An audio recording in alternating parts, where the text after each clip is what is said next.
Halo, Assalamualaikum warahmatullahi wabarakatuh.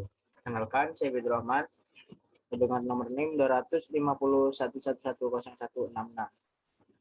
Jadi pada video kali ini saya tugas untuk menjawab ya, karena ini merupakan tugas UAS, bukan tugas ya, UAS, untuk UAS, untuk keperluan nilai UAS saya. Jadi saya akan menjawab beberapa soal yang telah di-share di e-learning. Soal yang pertama itu, menurut Anda bagaimana perbedaan penggunaan sistem informasi yang dimiliki antara perusahaan berskala besar dan dengan perusahaan skala kecil UMKM?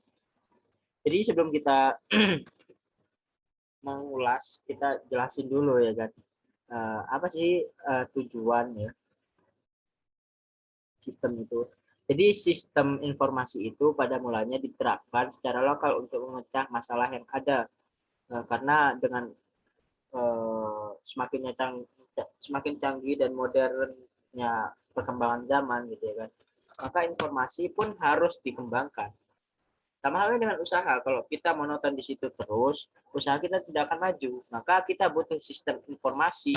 Informasi apa? Banyak hal tentang informasi, entah itu informasi perkembangan saham, produk, dan lainnya lah. Semakin tahun pasti produk semakin meningkat, semakin banyak pesaing produk, ya kan? Ya begitulah gunanya sistem dalam perusahaan. Jadi perbedaan sistem informasi berskala besar dan kecil UMKM itu apa? Dalam perusahaan berskala besar itu terdapat banyak hal yang dua diantaranya beroperasi melintasi berbagai produk ya, informasi produk, informasi pemasaran atau pasar, dan budaya ya. Kemudian ada pula mempunyai banyak anak perusahaan. Informasi ini bergantung dari pusat, kemudian diinformasikan kepada anak perusahaan, dari anak perusahaan kembali lagi ke pusat. Seperti itulah informasi. Terus berputar, terus memberikan perkembangan dalam informasi tersebut sehingga perusahaan mendapatkan keuntungan berkali lipat ya. Jadi perusahaan multinasional dapat dikatakan sebagai perusahaan yang beroperasi melintasi berbagai produk ya, berbagai produk dilalui, terus pasar dan budaya. Kok bisa ya? Karena mereka mempunyai banyak anak perusahaan ya. Tujuannya anak perusahaan itu memberikan informasi kepada perusahaan lainnya dan memberikan informasi pula ke perusahaan pusat, seperti itu. Jadi sistem informasi perusahaan berskala besar itu pastinya memiliki banyak anak cabang sampai ke luar negeri. Dari luar negeri kebutuhan produk seperti ini, maka produk dari dalam negeri akan mengirimkan produk tersebut. Seperti itulah prosesnya informasi. Maka sistem informasi sangat penting. Hal inilah sistem informasi inilah yang ada dalam perusahaan berskala besar ya, memiliki informasi lebih banyak. Kemudian apa sistem informasi dari UMKM? Sistem informasi dari UMKM ini apa ya namanya? Berbasis web. Ya, berbasis web. Simpel ya, karena ini berbasis kecil. Tujuannya apa? Untuk memperkenalkan produk dan mempermudah customer untuk mengetahui produk apa yang diciptakan oleh pengusaha kecil-kecilan ini gitu. Itulah perbedaannya. Sistem informasi besar banyak sekali informasi yang didapatkan karena memiliki anak perusahaan yang banyak, sedangkan UMKM hanya memiliki berbasis web saja gitu. Itu saja sih perbedaan yang saya ketahui dari sistem informasi antara perusahaan berskala besar dan kecil. Kemudian soal yang kedua, bagaimana cara Anda mengidentifikasi pesaing usaha ya, pesaing usaha Anda gitu. Bagaimana caranya? Kita yang pertama kita melakukan riset. Melakukan riset seperti apa? Jadi dalam melakukan riset, kita periksa berbagai produk atau jasa utama milik kita. Seumpama kita meriset dulu, kita memproduk makanan misalnya. Kita teliti, oh makanan ini siapa pesaingnya. Seumpama kita memiliki usaha makanan geprek, ya kan. Terus di depan usaha kita ada jual motor. Ya, yang jual motor itu bukan pesaing kita. Pesaing kita yang jual seperti ayam longso, ya itu pesaing kita. Sama-sama makanan itu merupakan pesaing. Kita cari tahu apa saja yang mereka buat ya, dan kita harus bisa lebih berkembang dari dia. Seumpama dia hanya menciptakan ayam saja, kita menciptakan ayam geprek, entah itu sapi geprek, terserah. Kita memberikan menu yang lebih kece, keren, ya kan. Bagaimana caranya agar menarik pelanggan sebanyak mungkin. Ya, seperti itulah. Entah itu memberikan bonus berupa gantungan kunci dan lain sebagainya. Kita melakukan riset pertama. Apa yang kita buat, apa yang kita pasarkan, seperti itu. Kemudian temukan perusahaan yang menjual produk atau menawarkan jasa. Kita cari tahu dulu, depan kita ini seumpama toko A sebelah sini, toko B sebelah sini. Kita cari tahu dulu perusahaan itu menjual produk apa, menawarkan jasa apa, kok ramai. Bagaimana cara kita mengetahuinya? Kita berpura-pura, bukan berpura-pura, kita menjadi pelanggan dulu. Kita menjadi pelanggan, kita cari tahu, kita cari tahu informasi. Sebenarnya toko ini menjual apa, kok ramai. Bagaimana caranya biar agar toko kita ramai? Kita bisa mengembangkan lebih dari toko yang dijual itu tadi. Kita analisis gitu anggapannya ya. Kemudian identifikasi juga pesaingnya itu apa. Identifikasi pesaing, jenis produk apa yang ditawarkan, untuk siapa mereka jual, seperti itu. Anda juga dapat menentukan kompetisi industri berdasarkan jasa yang diberikan. Misalnya kayak pemasok teh atau kopi dan lain sebagainya. Anda juga dapat menentukan pasar berdasarkan penjualan-penjualan di daerah Anda gitu. Ya terserah, itu namanya mengidentifikasi pesaing. Kemudian lakukan survei sederhana. Sebelumnya lakukan survei sederhana, lakukan riset pasar dari mulut ke mulut. Kita ketahui di Indonesia ini anggapannya ibu-ibu ya kan. Ibu-ibu kan biasanya, oh di toko A enak, di toko B enak, murah. Kita cari tahu, riset dari mulut ke mulut. Kita cari tahu dulu. Kita cari tahu bagaimana produksi toko B. Dan dia katakan, oh produk B seperti ini, bla bla bla bla bla. Jangan hanya meriset dari toko B, tapi kita dari riset juga dari toko kita. Bagaimana produk kita, kekurangannya apa, kelebihannya apa yang harus kita kembangkan, apa yang harus kita jelaskan, apa yang harus kita berikan lagi untuk pelanggan agar pelanggan bisa tertarik gitu. Kemudian ya lakukan survei sederhana ya, sama seperti tadi, mulut ke mulut. Kita cari tahu kelebihan dari produk B apa, kekurangan dari produk A apa. Kita cari tahu dan kita kembangkan serta dibenarkan ya gitu ya. Dan dikembangkan terus, kita benahi dulu kemudian dikembangkan. Itu mengidentifikasi. Kemudian segmentasi pasar, soal yang ketiga. Menurut bla bla bla, apakah membuat segmentasi pasar dalam rangkaian proses manajemen pasar itu sangat penting? Apakah segmentasi pasar penting? Apakah penting? Ya jelas, sangat penting. Mengapa kok penting?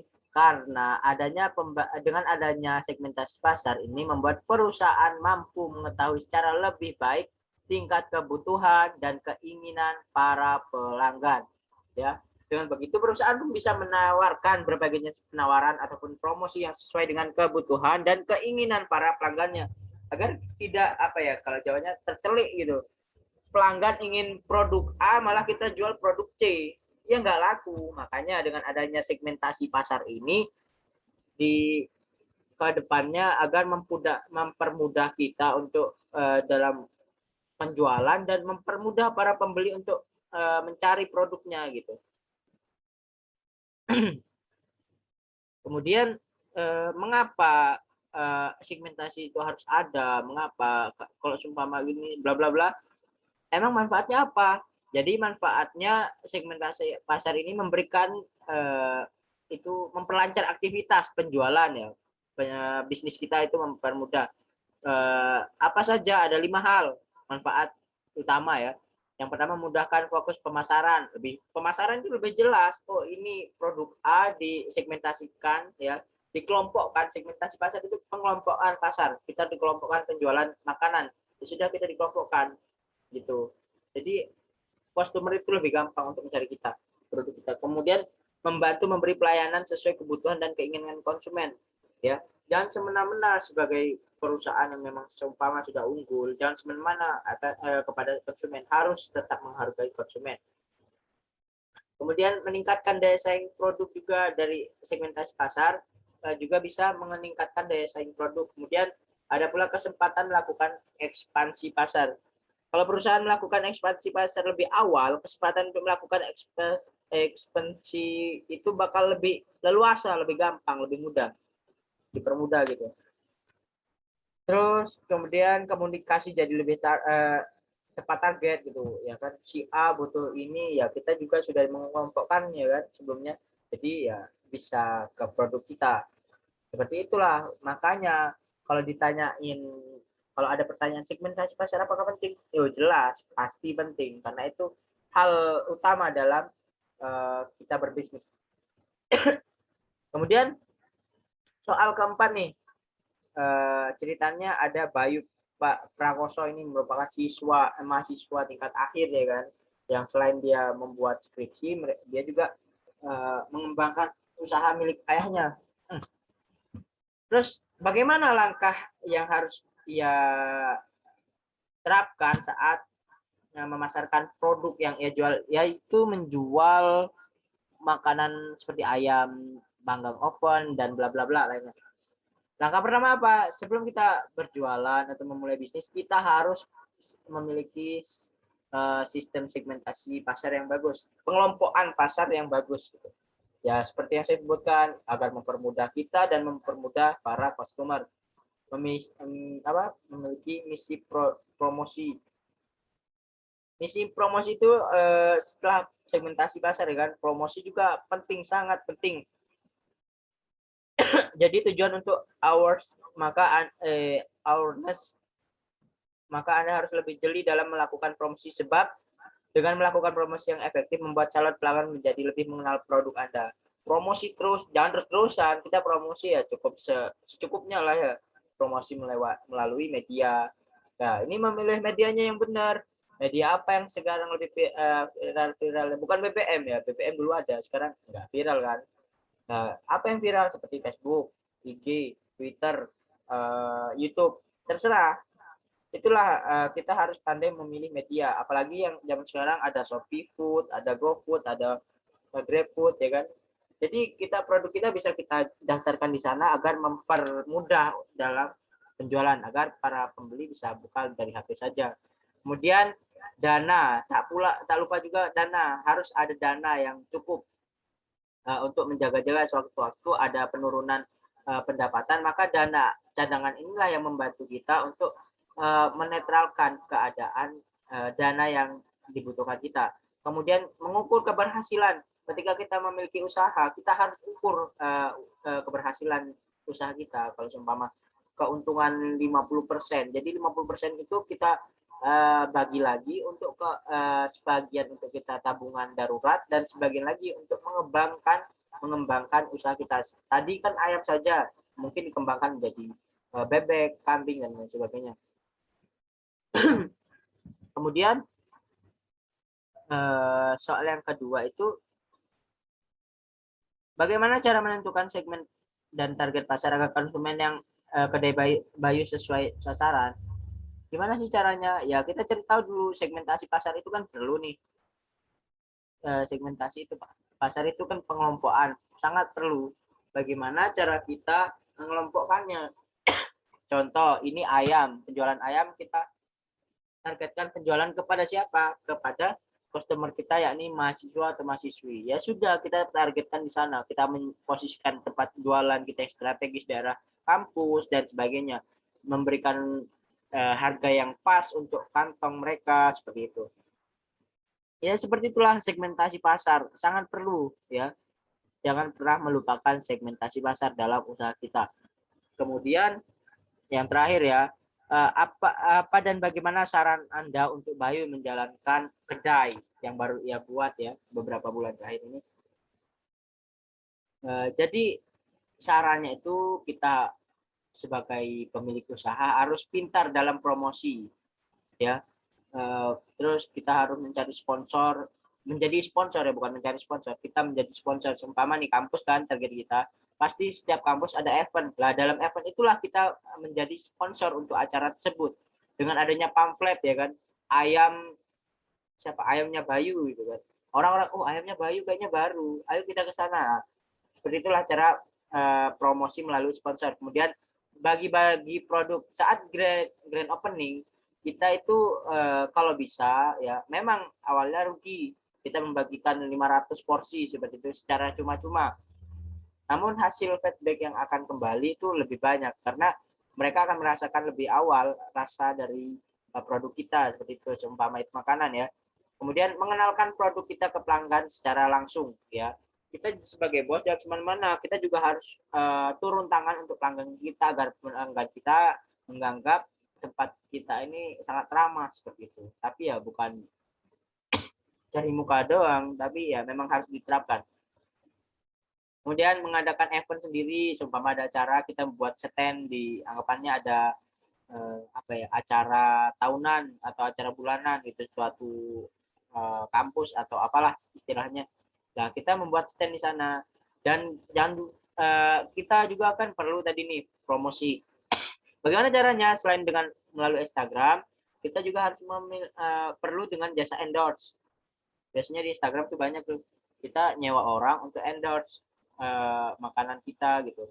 Terus buat konten yang menarik dan tawarkan metode pembayaran yang mudah seperti Shopify, OVO, Dana dan lain sebagainya. Seperti itu. Mungkin itu saja yang dapat saya jawab dari soal-soal yang telah diberikan oleh dosen pembimbing mata kuliah pemasaran. Sekian, saya Baitur Rahman. Terima kasih. Apabila ada kesalahan, mohon maaf sebesar-besarnya. Wassalamualaikum warahmatullahi wabarakatuh.